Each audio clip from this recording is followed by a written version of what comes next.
अस्य श्रीवेङ्कटेशकवचस्तोत्रमहामन्त्रस्य ब्रह्मा ऋषिः गायत्रीछन्दः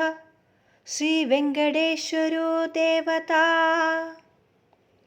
ॐ बीजं ह्रीं शक्तिः क्लीं कीलकम् इष्टार्थे विनियोगः द्वायेन्द्वेङ्कटनायकं करयुगे शङ्खं च चक्रं मुदा चान्ये पाणियुगे वरं कटितटे बिभ्राणमर्कवच्छिं देवं देवशिखामणिं श्रियमदो वक्षोदधानं हरिं भूषाजालमनेक रत्नखचितं दिव्यं किरीटाङ्कितं वराह पातु मे शीर्षं केशान् श्रीवेङ्कटेश्वरः शिखामिलापतिः कर्णो ललाटं दिव्यविग्रहः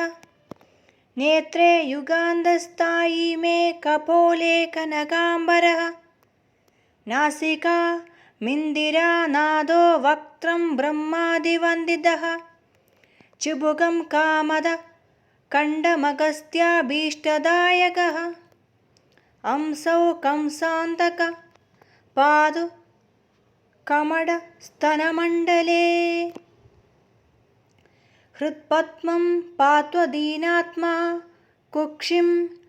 कालाम्बरदुदिः कडिं कोलवपु पादुगुह्यं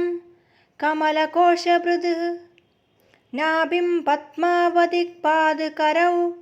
कल्मषनाशः अङ्गुलीर्हैमशैलेन्द्रो नकरानम्बरद्युतिः ऊरुः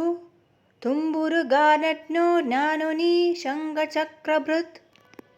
पादौ पद्मेक्षणः पादुगुल्फौ चाकाशगाङ्गदः दिशो दिक्पालवन्द्याङ्गिर्भार्यां पाण्डवतीर्थकः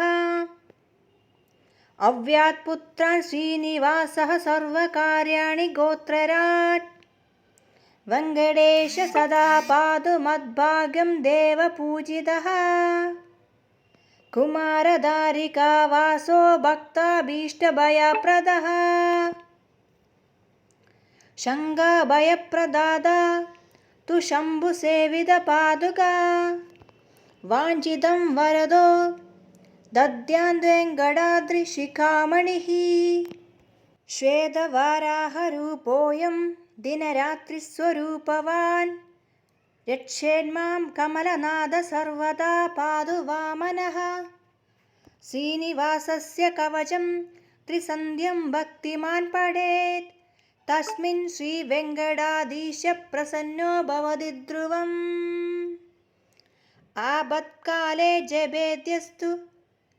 शान्तिमायातु भद्रवात् रोगप्रशमनं यान्ति तिर्जपेद् भानुवासरे सर्वसिद्धिमवाप्नोति विष्णुसायुज्यमाप्नुयात्।